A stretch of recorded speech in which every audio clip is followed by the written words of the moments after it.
Missing the Light, March 12, 2018.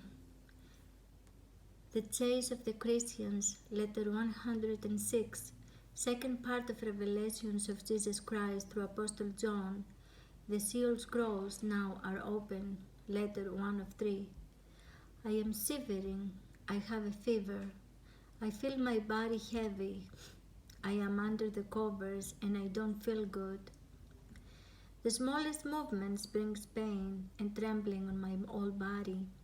I heard steps and I saw the simple cover of the opening of the cave to open.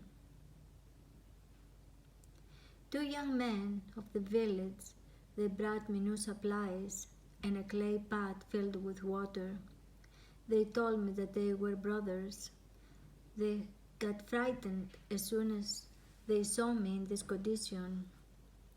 They warm up little milk. With no appetite at all, I swallow little milk. The brothers told me they need to bring me to the town to see a healer. One of the brothers with the brunette hair, he left to go to bring the donkey so I can ride upon it. I didn't complain because I have no strength at all in me. I felt that for sure I have the need for help and any available healing. The other brother stayed with me with a lighter hair, and he wet some rags to cool my face, who is burning severely. After a while, the other brother arrived. With efforts, they dressed me warm and they lifted me up to the back of the donkey the best they could. Each step down the hill was a piercing pain on my body and mostly for my bones, while later we reached the bottom of the hill, slowly, but we got there finally.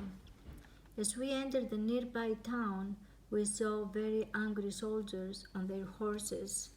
They were holding thick hairy whips in their hands. They were very, very angry with the Christians. They had orders from their high-ranked official to beat them up and abuse them, to bring them to the dungeons if they refuse until they change their minds and their faith. If anyone didn't comply with this law, to abuse them until death. The young men who were with me, the two brothers who were holding the donkey and me, they were frightened from this disorder. A soldier came with a brown horse filled with hate, started to beat up everywhere he could the brunette young man who had me on his donkey. The soldier was beating his back with a whip with no mercy, and with him also me, as I was almost lifeless on the back of the donkey from my illness. The young man, he fell down from the beating. There was such hate.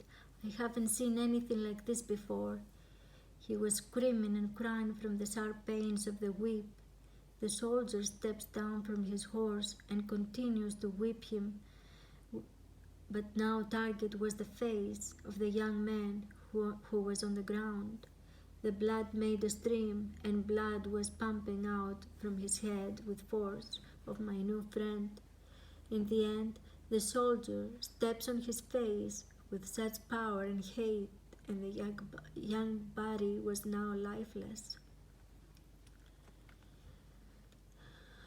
Right there, in the front of my eyes, he was killed. The other brother was in shock.